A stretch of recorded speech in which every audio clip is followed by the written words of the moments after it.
came back down.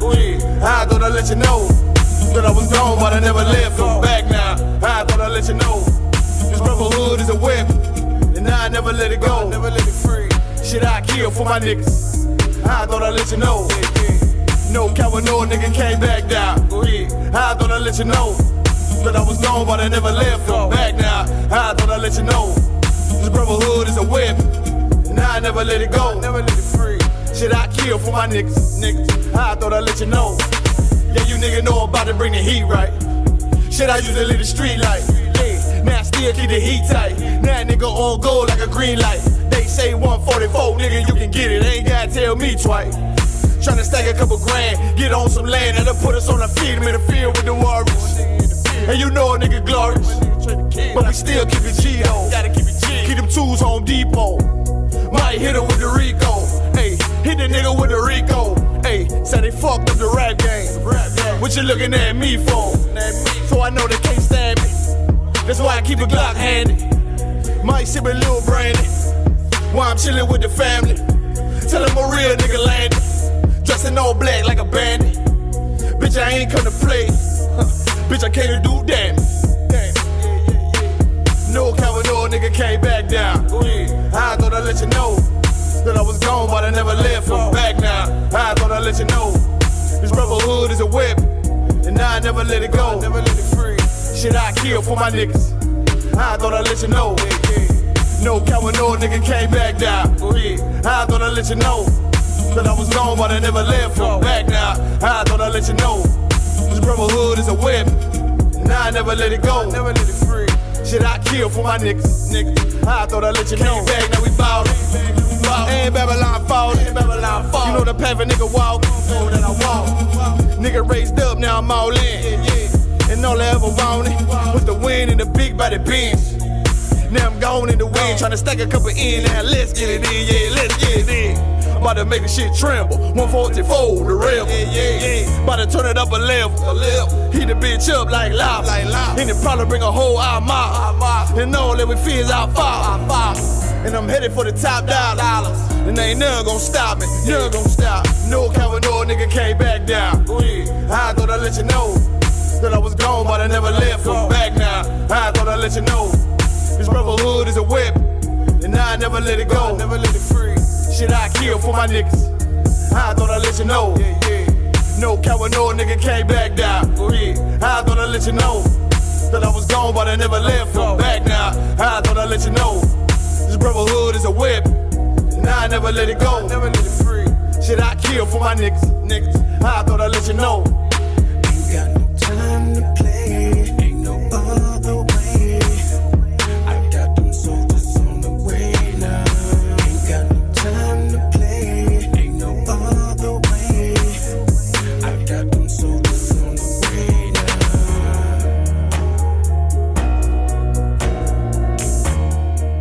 I got them soldiers on the way. Hey, Shalom Israel. Welcome to another installment of Practical Knowledge. This is the ISUPK started 1 West 125th Street, Harlem, New York, under Commanding General Yohana. And today we're going to be talking about Jezebel. As you see on the screen, we're going to be discussing Jezebel, who was married to King Ahab or Ahab. And we're going to discuss her influence on the children of Israel during the time she was queen of Israel. You see, it's, of course, a reason why I'm going to be discussing this. It's a lot of history in the Bible, as you know, as you read 1 Samuel, 2 Samuel, 1 Kings, 2 Kings, Chronicles, Numbers, etc. So we're going to discuss this specific period of time, this time in history where there was a king by the name of Ahab who was ruling over the kingdom of Israel. And was he good? Was he bad? Was he evil? Was he righteous? Who was Jezebel? Because you hear a lot of people say, oh, you know, that woman has a spirit of Jezebel. Well, let's see who Jezebel was. Was she a good woman? Was she a bad woman? Was she an Israelite? Was she a heathen? We're going to get into it. It's very important. So we're going to do a lot of reading. We're going to go into a lot of scriptures Got a lot of precepts for you that we came up with for today's lesson. I really hope you enjoy. So we're going to get right into it. We're going to go to our Zondervan's Compact Bible Dictionary. This is the pictorial edition. I highly recommend this one, or this version of the Zondervan's in particular.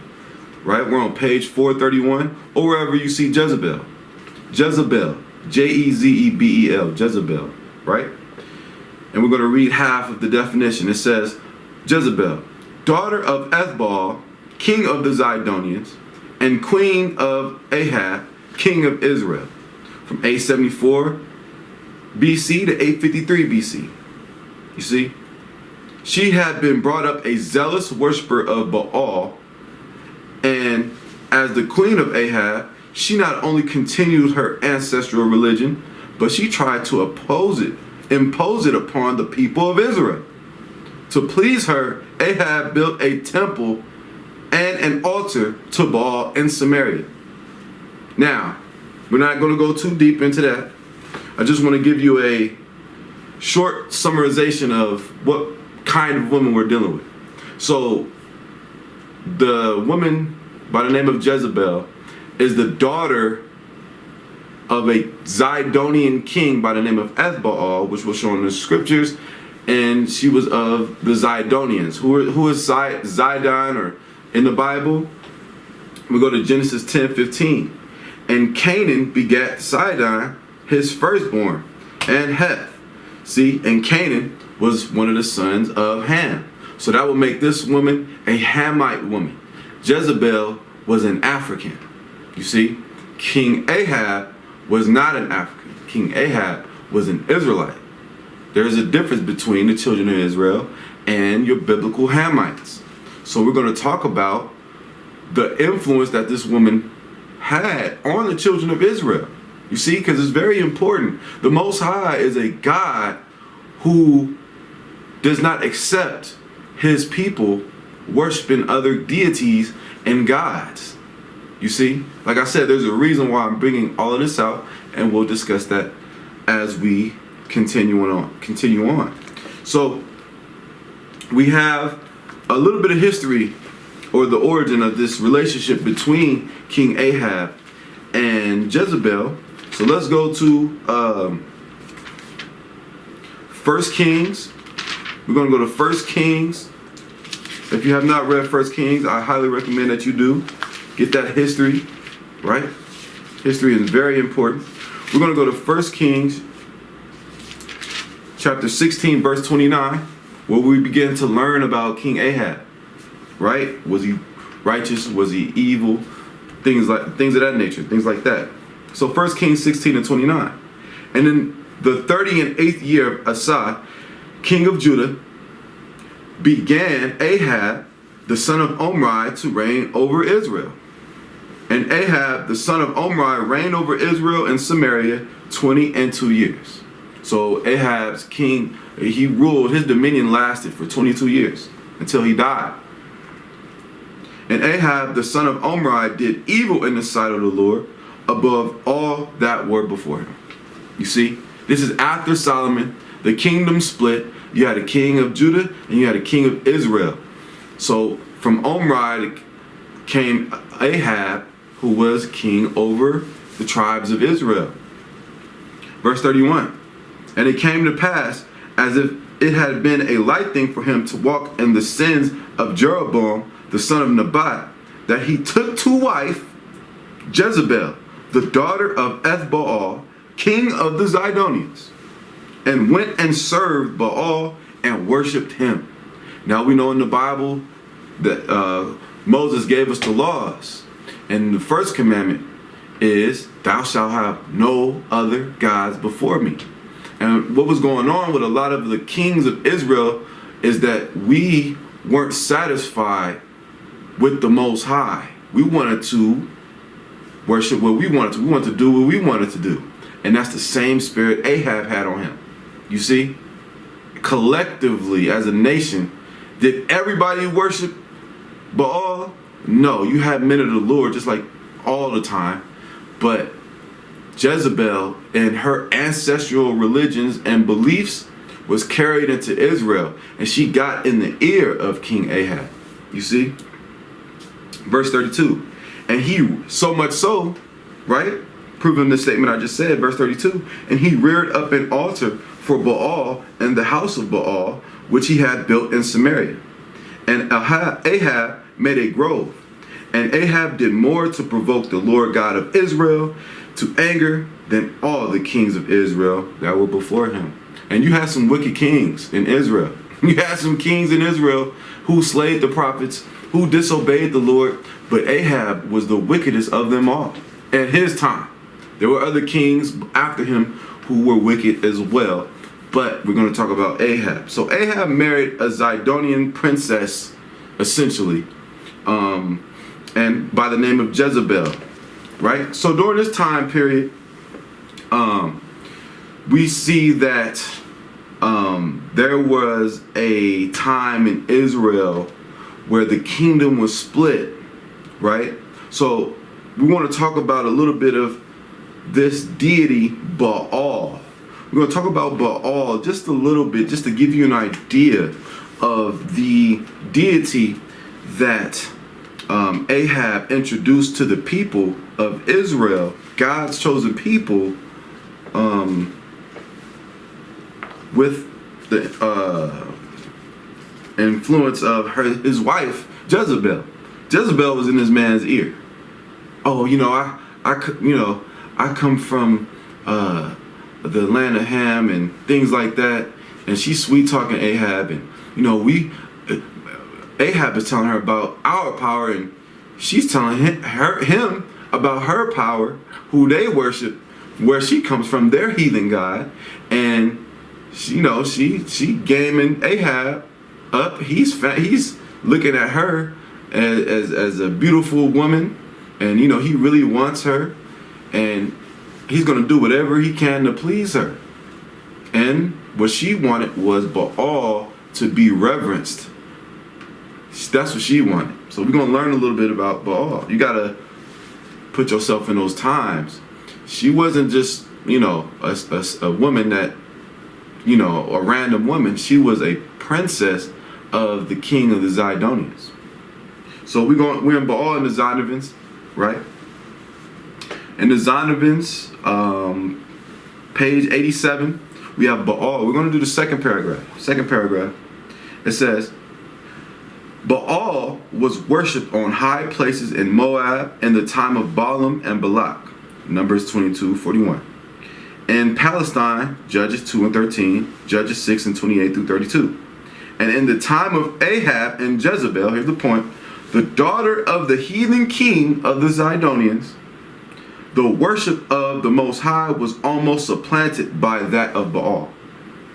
The struggle between Baalism and serving the Lord came to a head on Mount Carmel with the prophet Elijah, when the prophet Elijah met the priests of Baal and slew 450 of them. Now, we're going to get there, right? But the point is this. The agenda of Jezebel, and Ahab was so blinded by it, and he was in the wrong, was she did not care about the God of Israel. She didn't care about the God of Abraham, Isaac, and Jacob, the God that just delivered us from Egypt. You see, she didn't care about that. She wanted to impose her ancestral religions. She was a heathen. And look, God warned Israel about that. God warned us. Let's get that warning. In Deuteronomy, let's go to Deuteronomy. Let's go to the law. You see, Deuteronomy chapter 7, verse 3. Deuteronomy 7 and 3, right? Neither shalt thou make marriages with them, in reference to the other nations outside of Israel. Thy daughter thou shalt not give unto his son, nor his daughter shalt thou take unto thy son. You see? For they will turn away thy son from following me, that they may serve other gods. So will the anger of the Lord be kindled against you and destroy thee suddenly. You see that? But Ahab, the king, didn't care about this. He was so in a trance of Jezebel's beauty, right? And how she carried herself, and she was a dominant woman. She had a spirit of manipulation. You see, because she convinced him to build an altar, a place of worship for a heathen god in God's holy land. You understand? And Ahab was completely wrong for that. But had he stuck to this, he would have been a righteous king had he followed the Lord. But he didn't. And we're going to go deeper into it. So I'm going to set the scene for you like this. The influence of Baal being introduced to Israel, Israelites started to worship that deity. This is a fact. They started to worship Baal more than the Lord as a nation of people. You see? And the Lord warned us about that. You understand? Even to the point that Jezebel, who in her mind had just as much power as the king, because where she's from, women rule. You understand? Women had power or the authority to call shots. You see? In Israel, it was a king. We didn't have queens. You understand? But Ahab was so weak that he allowed this woman to call shots. So follow me to 1 Kings chapter 18, verse 1. We're going to go to 1 Kings 18 and 1. Right? So it says, "And it came to pass after many days that the word of the Lord came to Elijah in the 3rd year, saying, Go show thyself unto Ahab, and I will send rain upon the earth. And Elijah went to show himself unto Ahab, and there was a sore famine in Samaria, in the land. And Ahab called Obadiah," hence where you get the book of Obadiah, "which was the governor of his house. Now Obadiah feared the Lord greatly. For it was so when Jezebel cut off the prophets of the Lord, that Obadiah took 100 prophets and hid them by 50 in a cave, and fed them with bread and water." Now, this is a time of a famine.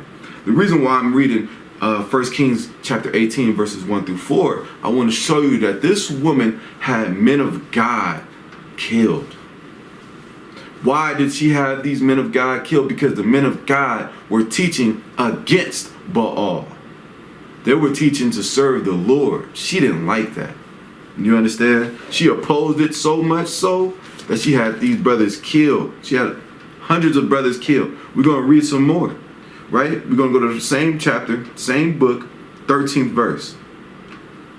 "Was it not told my Lord what I did when Jezebel slew the prophets of the Lord? How did 100 men of the Lord's prophets by 50 in a cave and fed them with bread and water?" You see, because when Elijah went to approach King Ahab, you see, Jezebel was present. And Jezebel knew that Elijah was a man who worshiped the Lord and not Baal. And so she wanted him dead too. And Elijah had to get on. He had to flee the scene. I'm not going to read all of it because there's so much to read in these few chapters, 5-6 chapters in Kings. He thought that he was the last brother alive. He thought he was the last remaining brother from the school. You see, that's how many brothers this heathen was able to kill. You see, and a lot of the people of Israel clave unto Baal. You see, so from there we're going to go to 1 Kings 18 and 17, right? It says, "And it came to pass when Ahab saw Elijah, and that Ahab said unto him, Art thou he that troubleth Israel?" So remember, Elijah left, came back to meet Ahab, and Elijah, right, was asked if he was the one troubling Israel. And look at Elijah's response. Verse 18. And he answered, I have not troubled Israel, but thou. You got some nerve asking me if I'm troubling Israel or if I ask the Lord to bring this famine. You see, you the one being wicked as hell. And he answered, I have not troubled Israel, but thou and thy father's house, and that ye have forsaken the commandments of the Lord, and thou hast followed Balaam. Balaam is a collective, basically it's the worship of Baal and different types of Baal, right? Different heathen gods. Verse 19, now therefore send and gather to me all Israel unto Mount Carmel, and the prophets of Baal 450, and the prophets of the groves 400, which eat at Jezebel's table. You see, because just like the Lord had his prophets and priests, the Zidonians had their religion where their gods had priests and prophets, right? Which they were not actually prophets. So Elijah said, listen, because in Israel there was a division. Who should we worship? Who should we serve? You see? And what happens is Elijah said, you know what? This is what you're going to do, Ahab, right? I want you to call all the men of Baal. I want you to call all of Israel unto Mount Carmel. You see? And we're gonna handle this the right way. We're gonna see who God really is. You understand? And this is so important. Elijah and what he did was so important, right? So let's jump to 1 Kings 18 and 26 to give you an idea of the setting of what we're about to read about. Actually, let's go to 1 Kings 18 and 20. It says, so Ahab sent unto all the children of Israel and gathered the prophets together unto Mount Carmel. And Elijah came unto all the people and said, how long halt ye between two opinions? If the Lord be God, follow him. But if Baal, then follow him. Remember I said there was a separation in the people as to who they should worship. And the people answered him not a word. You see, Israel being silly. It's 22. Then said Elijah unto the people, I, even I only remain a prophet of the Lord, but Baal's prophets are 450 men. Let them therefore give us 2 bullocks, and let them choose 1 bullock for themselves, cut it in pieces, and lay it on wood, and put no fire under. And I will dress the other bullock, lay it on wood, and put no fire under. And call ye on the name of your gods, the Baalim, and I will call on the name of the Lord. And the God that answereth by fire, let him be God. And all the people answered and said, it is well spoken. You see? So everybody is aware of what's about to happen. Elijah said, look, this is what we're going to do publicly. No tricks, no games, no magicians, nothing. We're going to let these gods speak for themselves and show who the real power is. You see? And he said, it's going to be 2 bullocks, and I'll let you choose the bullock. You choose the bullock you want, get it, cut it in pieces, lay it on the altar, and have Baal cause a fire to strike the bullock that was cut in pieces. You see? And essentially barbecue it. You understand? That was the setting. Whatever God answered by fire was the true power. So we're going to jump down and see what happens. Let's go to 26. It says, and they took the bullock which was given them, and they dressed it, and called on the name of Baal from morning even until noon, saying, O Baal, hear us. But there was no voice, nor any that answered. And they leaped upon the altar which was made, and it came to pass at noon that Elijah mocked them. So they calling on Baal to send fire from heaven. Baal, Baal, Baal, Baal. Right? Please prove Elijah wrong. Right? And Elijah just sitting there next to his altar waiting for his turn. And he started to mock them and said, cry aloud, for he is a god. Either he is talking, or he is pursuing, or he is in a journey, or peradventure he sleepeth and must be awake.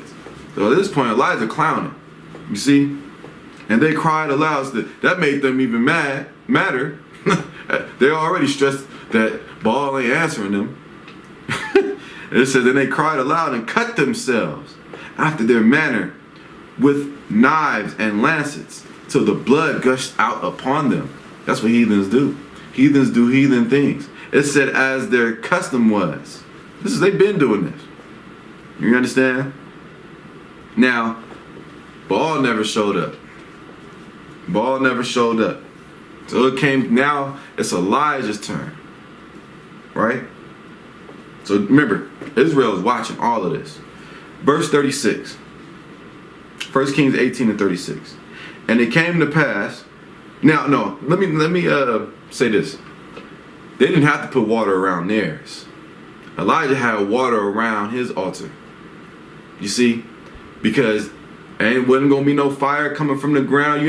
There's nothing you can say. It's going to be extremely evident that this was a divine act of the God of Israel. It says, and it came to pass at the time of the offering of the evening sacrifice that Elijah the prophet came near and said, Lord God of Abraham, Isaac, and of Israel, let it be known this day that thou art God in Israel, and that I am thy servant, and that I have done all these things at thy word. Hear me, O Lord, hear me, that this people may know that thou art the Lord God, and that thou hast turned their heart back again. Then the fire of the Lord fell and consumed the burnt sacrifice, and the wood, and the stones, and the dust, and licked up the water that was in the trench. And when all the people saw it, they fell on their faces, and they said, the Lord, he is the God. The Lord, he is the God. And Elijah said unto them, take the prophets of Baal, let not one of them escape. And they took them, and Elijah brought them down to the brook of Kishon and slew them there. You see that? Get out of here with that foolishness. The Lord is a man of war. You understand? So are his prophets. So are his servants. See? The Lord God was proven to be the God. And all the children of Israel saw that. You understand?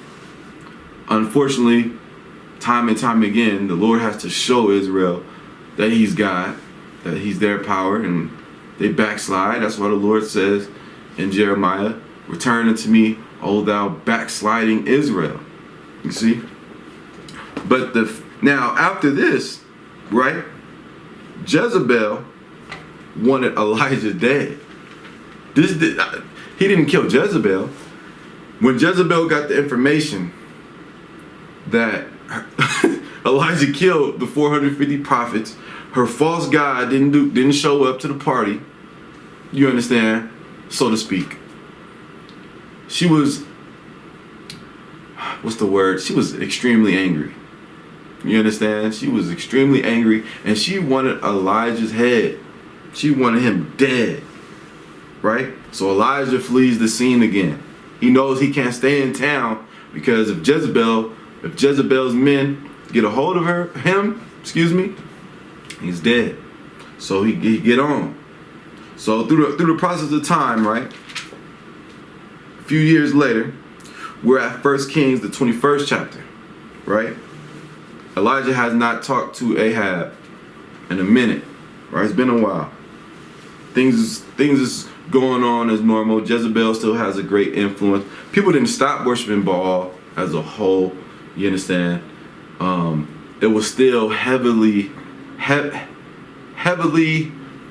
implemented, the worship of Baal I'm speaking of. So we're at 1 Kings 21 and 1. And it came to pass after these things that Naboth the Jezreelite, this is key, Naboth the Jezreelite had a vineyard which was in Jezreel. That's why he was a Jezreelite. Hard by the palace of Ahab, king of Samaria. So Ahab goes on his porch, and he sees an individual by the name of Naboth with a vineyard that grew great crops, you understand, fruits, vegetables, you name it, right? Because Israel was known as a very fertile land, a land that floweth with milk and honey, right?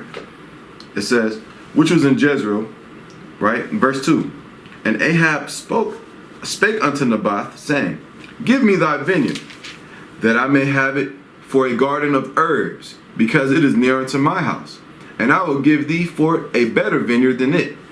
Or, if it seem good to thee, I will give thee the worth of it in money. So he comes to Naboth like, listen, I like your vineyard, man. It's really close to my palace. How about you give me this, right? And I'll give you a better one than this, right? Or if you don't want another vineyard, sell it to me. You name the price. I'm the king of Israel. What you want? Verse 3. And Naboth said to Ahab, the Lord forbidded me that I should give the inheritance of my fathers unto you. This was like an heirloom to Naboth. This vineyard, his father, his grandfather, you understand, built on that vineyard. And he was like, I'm not giving this to you. You're a wicked man. Verse 4. And Ahab came into his house heavy and displeased because of the word which Naboth the Jezreelite had spoken to him. For he had said, I will not give thee the inheritance of my fathers. And he laid him down upon his bed and turned away his face and would eat no bread. You see the spirit of Ahab? He was supposed to be a king. You understand? It said that this man went in the house, crawled in a corner, and hugged his knees. Essentially, that's what it's saying. And he was depressed because he really wanted that vineyard. Right? Verse 5. But Jezebel, his wife, came to him and said unto him, why is thy spirit so sad, that thou eatest no bread? And he said unto her, because I spake unto Naboth the Jezreelite, and said unto him, give me thy vineyard for money, or else, if it please thee, I will give thee another vineyard for it. And he answered, I will not give thee my vineyard. And Jezebel, his wife, said unto him, Dost thou now govern the kingdom of Israel? Arise and eat bread, and let thine heart be merry. I will give thee the vineyard of Naboth the Jezreelite. You see that? You see that dominant spirit on her? As a woman ain't supposed to be dominant. A woman's supposed to be feminine. This woman had a masculine spirit on her. She said, ain't you the king of Israel? Stop being a punk. Get up. You understand? Get out the corner. What you depressed for?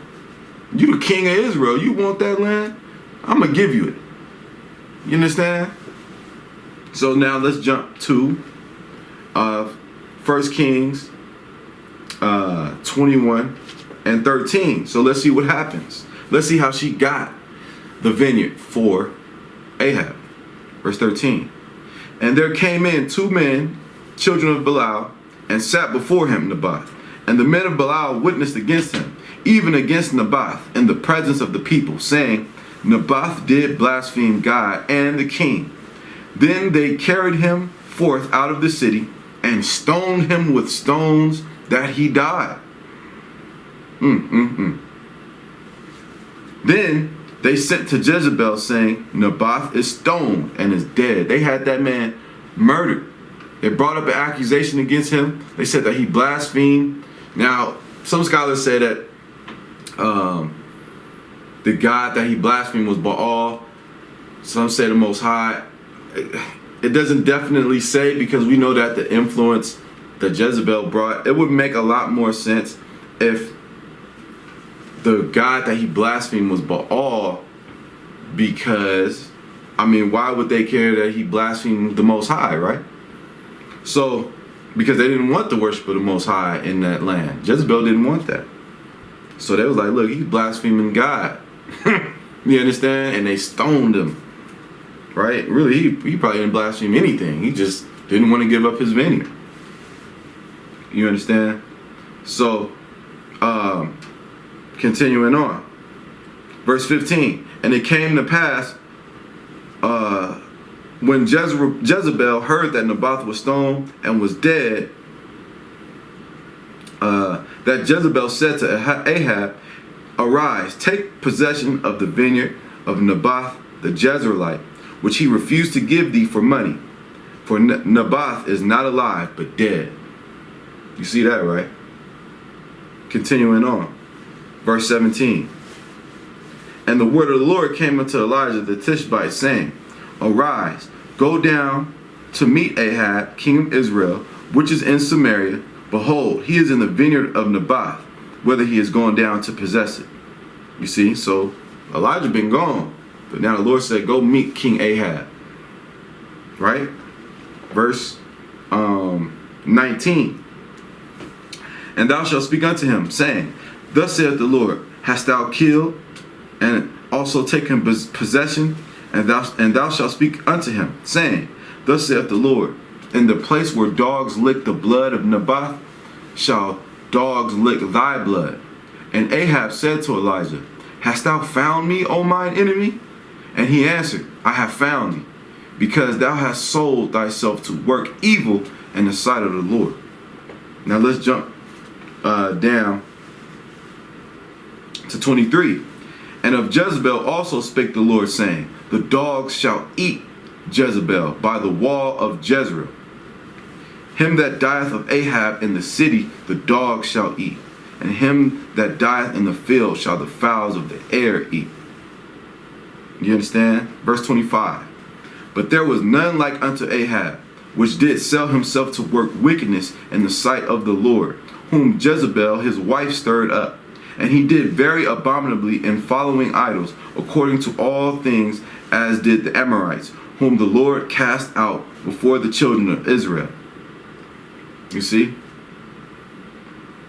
And it came to pass, when Ahab heard those words, when Elijah prophesied how this man was going to die, you're going to die in a gruesome, horrific fashion. And the way you had Naboth's blood licked up by the dogs and cared little for his life, and how you stole and murdered for his possession, you allowed a heathen to come in here and influence my holy people to worship a heathen deity that is no deity.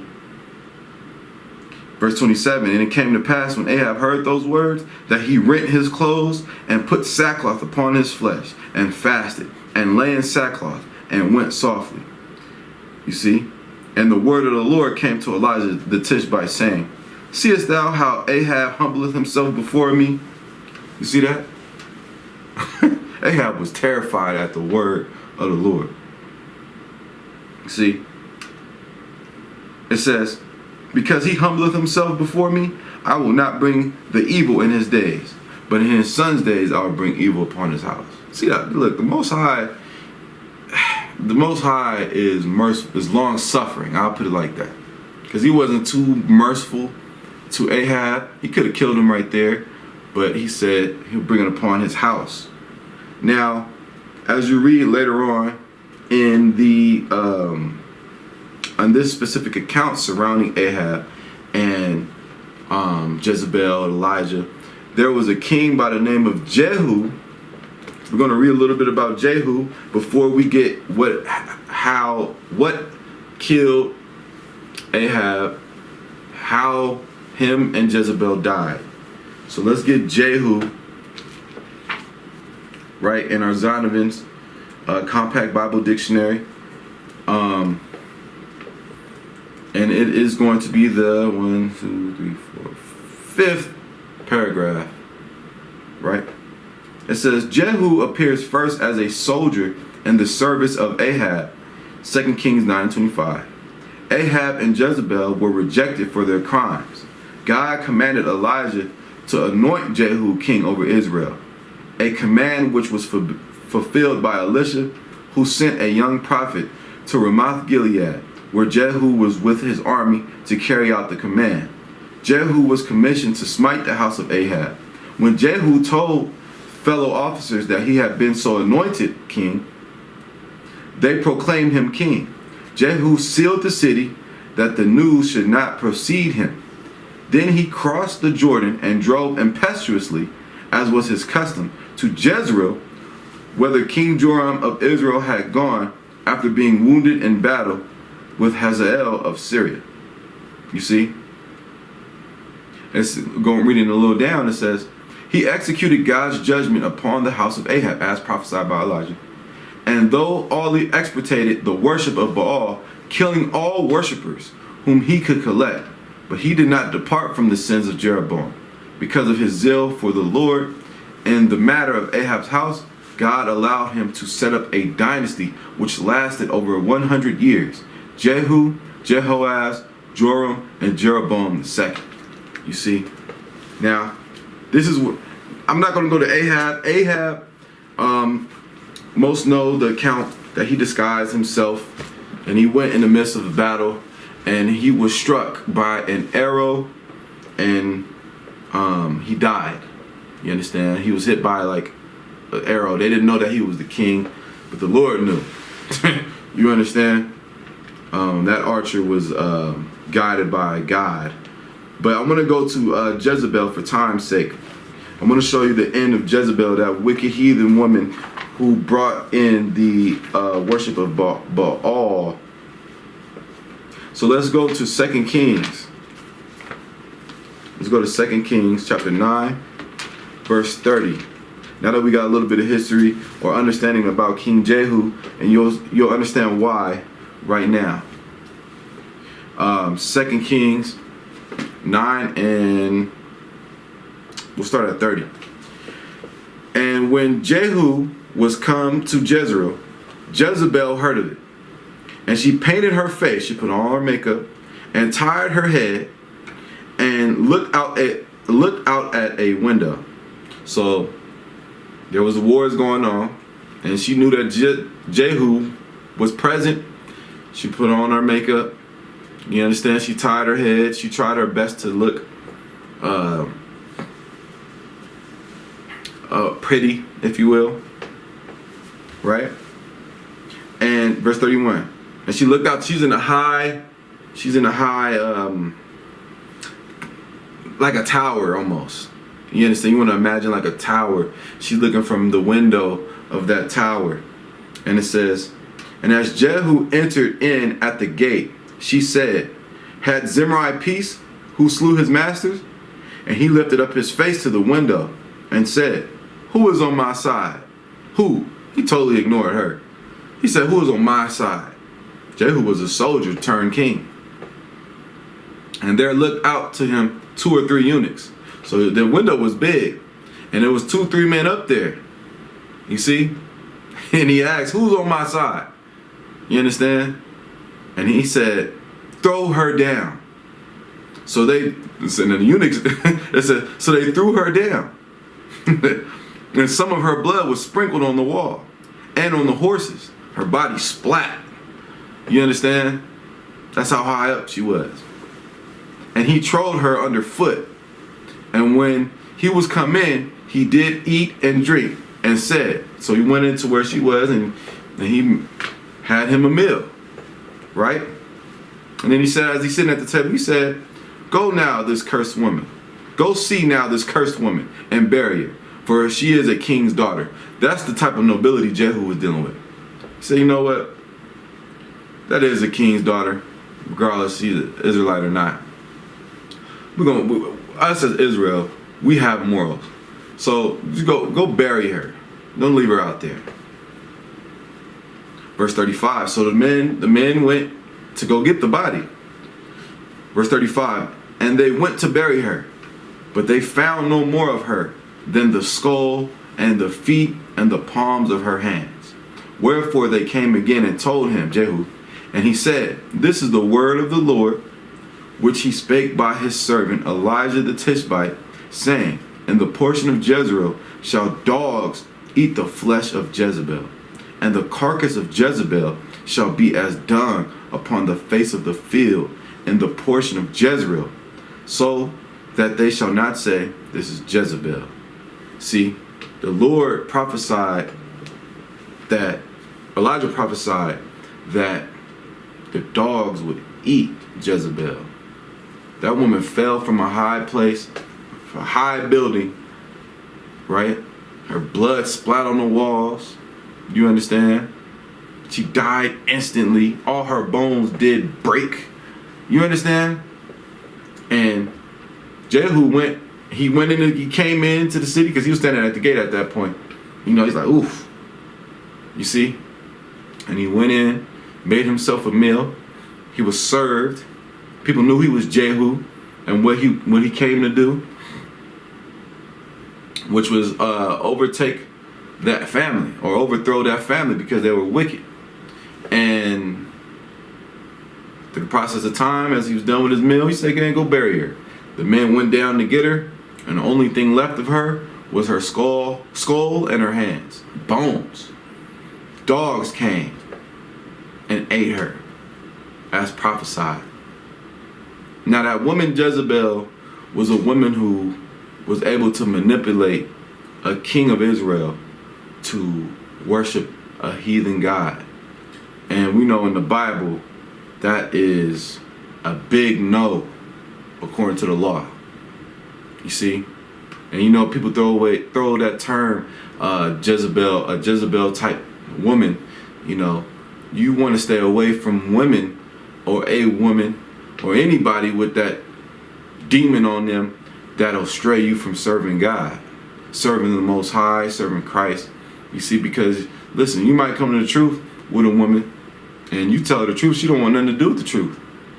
You see, she wants you to celebrate Christmas. She wants you to celebrate Halloween. She wants you to she wants you to get tattoos. She wants you to do evil. But you have to be strong. You cannot be like Ahab. You can't go in the corner and hug your knees. You have to avoid, number one, other nations, their women, their influence. And the reason why I brought this out is because I want to go into a little bit of history as to Elijah, Jehu, Ahab, and Jezebel. It's very important that we give the Most High our attention. That's the moral of it all. We serve the Lord and no one else. We serve the Most High. That is the power. That is God. When you celebrate New Year's Eve, when you celebrate Halloween, Thanksgiving, etc., 4th of July, you're worshiping other gods. There is one God in Israel. That's the God of Abraham, Isaac, and of Jacob. You see? And with that, I'm going to say Shalom.